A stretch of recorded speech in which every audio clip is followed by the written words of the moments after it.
2281 सालची ही गोष्ट आहे. जालना जिल्ह्यातील बदनापूर परिसरामध्ये राहणारा एक युवक होता. त्याचं नाव होतं विकास जाधव. विकास हा दिसायला साधा सरळ पण मेहनती मुलगा होता. दिवसभर टेम्पो चालवून तो घर खर्च चालवत होता.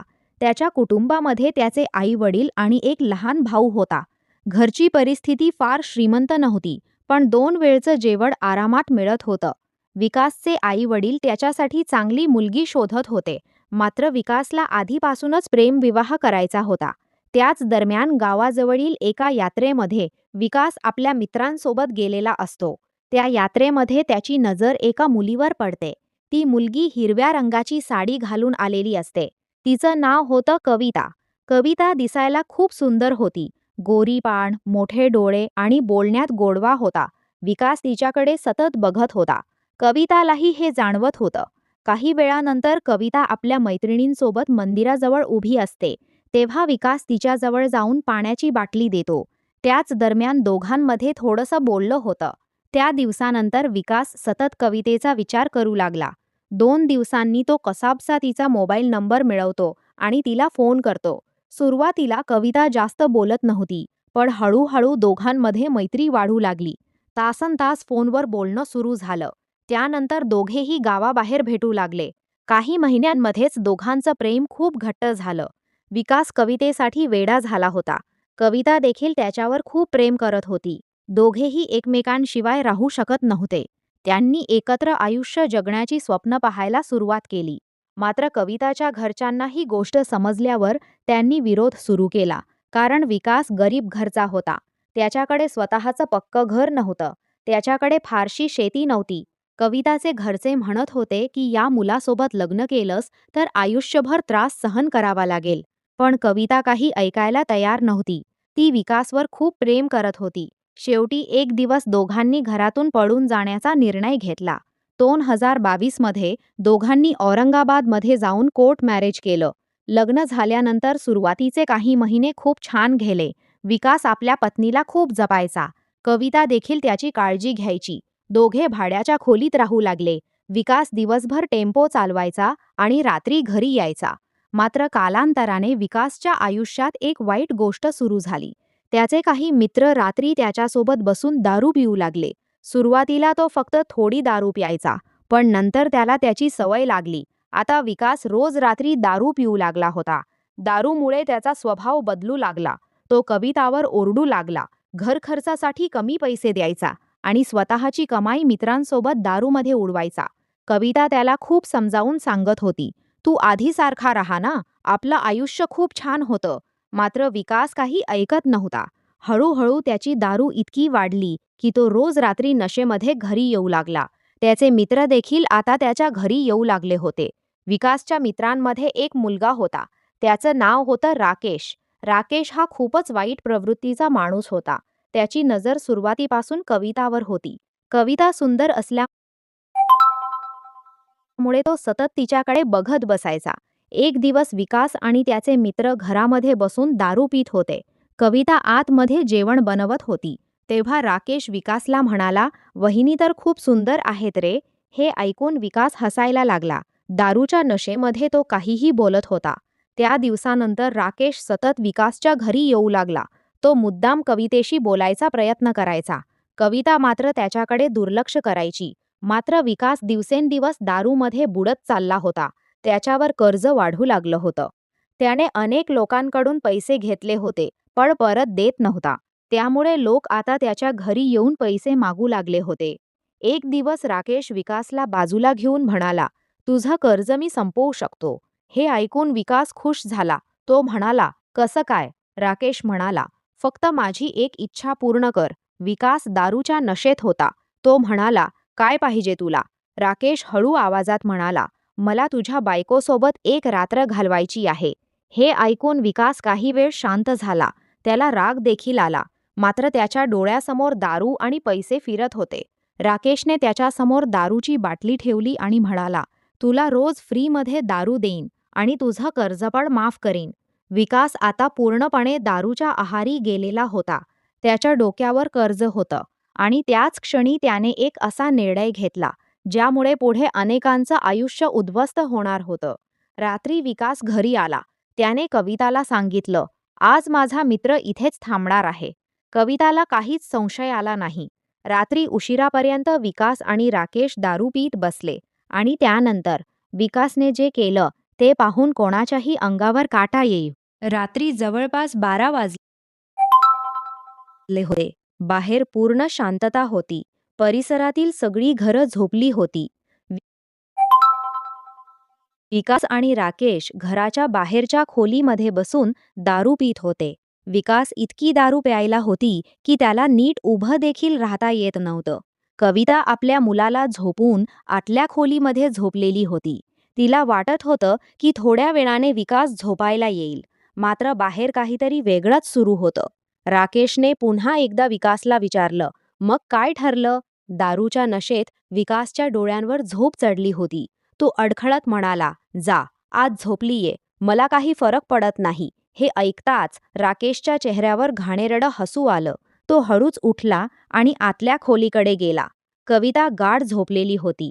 राकेशने दरवाजा बंद केला आणि तिच्या जवळ बसला. त्याने हळूहळू तिच्या अंगाला हात लावायला सुरुवात केली. तेवढ्यात कविता जागी झाली. समोर राकेशला पाहून ती घाबरली.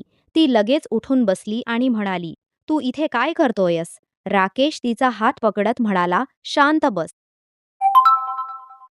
विकासनेच मला पाठवलंय. हे ऐकताच कविताच्या पायाखालची जमीनच सरकली.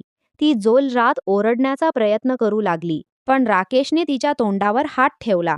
ती त्याला दूर ढकलत होती, रडत होती, पण बाहेर बसलेला विकास काहीच करत नव्हता. तो दारूच्या नशेत बसून बाटली संपवत होता. त्या रात्री कवितेवर जबरदस्ती झाली. तिच्या डोळ्यांतून सतत अश्रू वाहत होते आणि बाहेर बसलेला तिचा स्वतःचा पती सर्व काही माहिती असूनही शांत बसला होता. सकाळ झाली. राकेश निघून गेला. कविता पूर्णपणे तुटून गेली होती. ती विकास समोर रडत उभी राहिली आणि म्हणाली, तू माझ्यासोबत असं कसं करू शकतोस? मात्र विकास उलट तिच्यावरच ओरडला, जास्त नाटक करू नकोस, आपल्याला पैसे हवे आहेत. हे ऐकून कविताला धक्का बसला. ज्या माणसासाठी तिने स्वतःच घर सोडलं, आई वडिलांना सोडलं, तोच माणूस आज पैशांसाठी तिला दुसऱ्यांसमोर ढकलत होता. त्या दिवसानंतर विकास आणखी बदलला.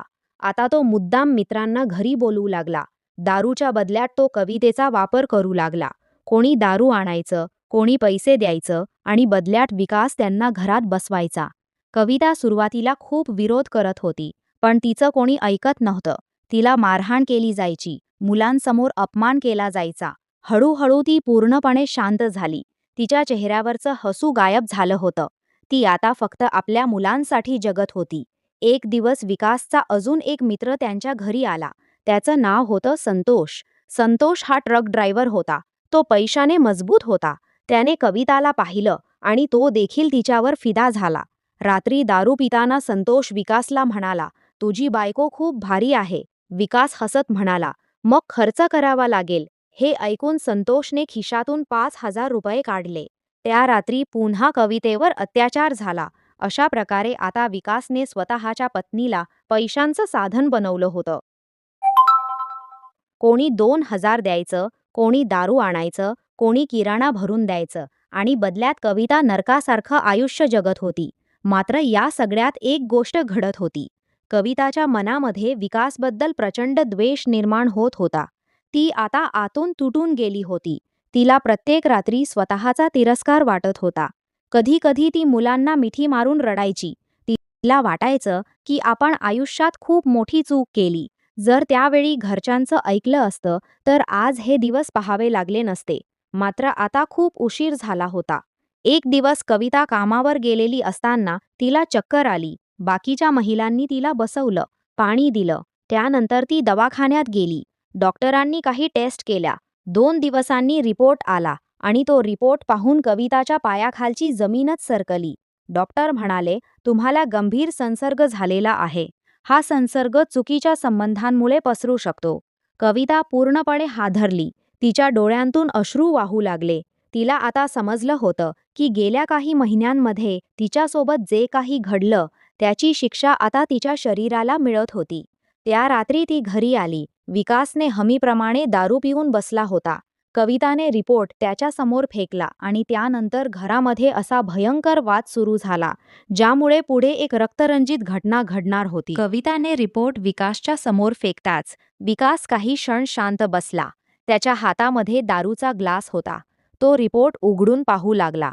डॉक्टरांनी लिहिलेल्या गोष्टी त्याला पूर्णपणे समजत नव्हत्या, पण एक गोष्ट मात्र त्याच्या लक्षात आली होती. परिस्थिती खूप गंभीर होती. कविता रडत रडत म्हणाली, हे सगळं तुझ्यामुळे झालंय. तू मला कोणकोणासमोर ढकललं. आता बघ काय झालं. विकास नशेमध्ये होता. तो जोरात ओरडला, माझ्यावर आरोप करू नकोस. तू पण आनंद घेत होतीस. हे ऐकताच कविताच्या डोळ्यांत राग भरला. ती म्हणाली, मला कधीच हे आयुष्य नको होतं. मी तुझ्यावर प्रेम केलं आणि तू मला विकलं. दोघांमध्ये जोरदार भांडण सुरू झालं. मुलं घाबरून एका कोपऱ्यात बसली होती. त्या रात्री कविता खूप रडली आणि दुसऱ्या दिवसापासून तिच्या मनामध्ये एक वेगळाच विचार सुरू झाला. तिला आता विकासचा चेहरा देखील सहन होत नव्हता. ज्या माणसाने तिचं आयुष्य उद्ध्वस्त केलं, त्याच्यासोबत राहण्याची तिची इच्छा संपली होती. मात्र तिच्यासमोर मोठा प्रश्न होता. 2 लहान मुलं, त्यांचं भविष्य आणि जगण्याचा आधार. काही दिवस असेच गेले. विकास मात्र बदलला नाही. तो अजूनही मित्रांना घरी बोलवत होता. एक दिवस रात्री संतोष आणि अजून 2 लोक घरात आले. विकासने भरपूर दारू आणली होती. ते सर्वजण बसून पीत होते. कविता आतमध्ये मुलांना झोपवत होती. तेवढ्यात बाहेरून विकासचा आवाज आला, ए कविता, बाहेर ये. ती बाहेर आली. विकास म्हणाला, आज आपल्या मित्रांची नीट काळजी घे. हे ऐकून कविताच्या अंगामध्ये संतापाची आग पेटली. ती म्हणाली, मी आता हे काही करणार नाही. हे ऐकताच विकास उठला आणि तिच्या गालावर जोरात थप्पड मारली. तो म्हणाला, खूप बोलायला लागलीस का? बाकीचे लोक शांत बसून तमाशा बघत होते. त्या रात्री कविता आतमध्ये जाऊन बसली. तिच्या डोक्यामध्ये सतत एकच विचार सुरू होता, आता पुरे झालं. त्या दिवसानंतर ती पूर्णपणे बदलली. ती आता शांत दिसत होती, पण आतून खूप धोकादायक विचार करत होती. एक दिवस विकासच्या मित्रांनी त्याला गावाबाहेर दारू प्यायला बोलावलं. विकास रात्री उशिरा घरी आला. पूर्ण नशेत होता. तो घरात येताच बेडवर पडला. कविता त्यावेळी जागीच होती. ती शांतपणे त्याच्याकडे पाहत बसली. तिच्या डोळ्यांसमोर गेल्या 3 वर्षांमधील सगळ्या घटना फिरत होत्या. प्रेम, लग्न, स्वप्न आणि त्यानंतरचं नरक. तिच्या डोळ्यांत आता अश्रू नव्हते, फक्त राग होता. भयंकर राग. ती हळूच उठी, किचनमध्ये गेली आणि तिथून एक मोठा ओढणीसारखा स्कार्फ घेऊन आली. विकास त्यावेळी गाढ झोपलेला होता. कविता काही सेकंद त्याच्याकडे बघत उभी राहिली आणि अचानक तिने तो स्कार्फ त्याच्या गळ्याभोवती घट्ट आवळला. विकास झोपेतच तडफडू लागला. त्याला काही समजण्याआधी कविता पूर्ण ताकदीने स्कार्फ खेचत होती. विकासचे हातपाय हलत होते. तो स्वतःला सोडवण्याचा प्रयत्न करत होता, मात्र कविता आता थांबणार नव्हती. काही क्षणांमध्ये विकास शांत झाला. घरामध्ये पूर्ण शांतता पसरली. फक्त कविताचा जोरजोरात चाललेला श्वास ऐकू येत होता. तिने स्वतःच्या पतीची हत्या केली होती. त्या रात्री ती पूर्ण रात्र जागी बसली. सकाळी तिने लोकांना सांगितलं की विकास रात्री दारू पिऊन झोपला आणि उठलाच नाही. गावातील लोक जमा झाले. पोलीस आले. पोस्टमॉर्टमसाठी मृतदेह नेण्यात आला. कविता त्या ठिकाणी रडण्याचं नाटक करत होती. मात्र पोलिसांना काहीतरी संशय येत होता, कारण विकासच्या गळ्यावर काही खुणा दिसत होत्या. दुसऱ्या दिवशी पोस्टमॉर्टम रिपोर्ट आला आणि त्या रिपोर्टमध्ये स्पष्ट लिहिलं होतं, गळा आवळून हत्या करण्यात आली आहे. हे ऐकताच पोलिसांनी थेट कविताला ताब्यात घेतलं. पोलीस स्टेशनमध्ये सुरुवातीला ती काहीच बोलत नव्हती. मात्र जेव्हा पोलिसांनी कडक चौकशी सुरू केली, तेव्हा कविता जोरजोरात रडू लागली आणि तिने एक एक गोष्ट सांगायला सुरुवात केली. तिने सांगितलेली गोष्ट ऐकून पोलीस देखील काही वेळ शांत झाले, कारण त्या घरामध्ये अनेक महिन्यांपासून सुरू होतं. ते ऐकून कोणाच्याही अंगावर काटा येईल. कविता पोलीस स्टेशनमध्ये बसून जोरजोरात रडत होती. तिचे डोळे पूर्ण सुजलेले होते. 2 महिला पोलीस तिच्या बाजूला उभ्या होत्या. समोर इन्स्पेक्टर बसलेले होते. सुरुवातीला कविता काहीच बोलत नव्हती, पण जेव्हा पोलिसांनी तिला कडक शब्दांमध्ये विचारलं, खरं काय आहे ते सांग, नाहीतर परिस्थिती आणखी वाईट होईल, तेव्हा कविता पूर्णपणे कोसळली. ती रडत रडत म्हणाली, हो, मीच विकासला मारलं. हे ऐकताच पोलीस शांतपणे तिचं म्हणणं ऐकू लागले. कविता एक एक गोष्ट सांगू लागली. ती म्हणाली, मी त्याच्यावर खूप प्रेम केलं होतं. घरच्यांच्या विरोधात जाऊन लग्न केलं. मला वाटलं होतं तो मला आयुष्यभर सुखात ठेवेल, पण दारूने त्याला पूर्ण बदलून टाकलं. ती पुढे म्हणाली, सुरुवातीला तो फक्त दारू प्यायचा, पण नंतर त्याने मला पैशांसाठी लोकांसमोर ढकलायला सुरुवात केली. त्याचे मित्र घरी यायचे आणि तो बाहेर बसून दारू पीत राहायचा. हे ऐकून पोलीस देखील हादरले. कविता म्हणाली, मी खूप सहन केलं, कारण माझ्याकडे दुसरा कोणताही मार्ग नव्हता. माझ्या 2 मुलांसाठी मी जगत होते, पण रोज रोज मरत होते. तिच्या डोळ्यांतून सतत अश्रू वाहत होते. ती म्हणाली, त्या लोकांनी माझ्यासोबत काय काय केलं हे मी कोणालाच सांगू शकत नव्हते. विकासला काहीच फरक पडत नव्हता. त्याला फक्त दारू हवी होती. पोलीस शांतपणे सगळं लिहून घेत होते. कविता पुढे म्हणाली, माझ्या शरीरात संसर्ग झाल्याचं जेव्हा डॉक्टरांनी सांगितलं, तेव्हा मी पूर्ण तुटून गेले. मला वाटलं आता आयुष्य संपलं. ती थोडा वेळ शांत बसली आणि नंतर म्हणाली, त्या रात्री त्याने पुन्हा मला मित्रांसमोर पाठवायचा प्रयत्न केला. तेव्हा मी ठरवलं, आता हा माणूस जिवंत राहिला तर माझं आयुष्य संपेल. त्यानंतर कविताने पोलिसांना पूर्ण घटनाक्रम सांगितला. कशा प्रकारे विकास दारू पिऊन झोपला होता, कशा प्रकारे तिने स्कार्फने त्याचा गळा आवळला आणि त्यानंतर सकाळी रडण्याचं नाटक केलं. सगळं सत्य आता पोलिसांसमोर आलं होतं. मात्र कविता कितीही त्रस्त असली तरी तिने कायदा हातात घेतला होता. त्यामुळे पोलिसांनी तिच्याविरुद्ध खुनाचा गुन्हा दाखल केला. कविताला कोर्टामध्ये हजर करण्यात आलं. त्यावेळी तिची 2 लहान मुलं कोर्टाबाहेर रडत उभी होती. ते दृश्य पाहून अनेकांच्या डोळ्यांत पाणी आलं, कारण त्या मुलांचा आता आई वडील दोघांचाही आधार तुटला होता. एक जण मृत्युमुखी पडला होता आणि दुसरी जेलमध्ये जाणार होती. पुढील तपासामध्ये पोलिसांनी विकासच्या काही मित्रांना देखील ताब्यात घेतलं. चौकशीमध्ये अनेक धक्कादायक गोष्टी समोर आल्या. काही मित्रांनी कबूल केलं की विकास दारू आणि पैशांच्या बदल्यात स्वतःच्या पत्नीला लोकांसमोर पाठवायचा. ही गोष्ट संपूर्ण परिसरामध्ये वाऱ्यासारखी पसरली. लोकांमध्ये संताप निर्माण झाला. कोणी म्हणत होतं विकासला अशीच शिक्षा मिळायला हवी होती, तर काही लोक म्हणत होते की कविता चुकीची होती, तिने पोलिसांकडे जायला हवं होतं. मात्र आता वेळ निघून गेलेली होती. एका चुकीच्या निर्णयामुळे, एका व्यसनामुळे आणि चुकीच्या मित्रांमुळे एक पूर्ण कुटुंब उद्ध्वस्त झालं होतं. ज्या प्रेमासाठी कविता घरातून पळून आली होती, त्याच प्रेमाने शेवटी तिचं आयुष्य नरक बनवलं. दारू आणि वाईट संगतीमुळे विकास इतका खालच्या स्तराला गेला की त्याने स्वतःच्या पत्नीचं आयुष्यच विकून टाकलं आणि शेवटी त्याच गोष्टीमुळे त्याचा जीव गेला.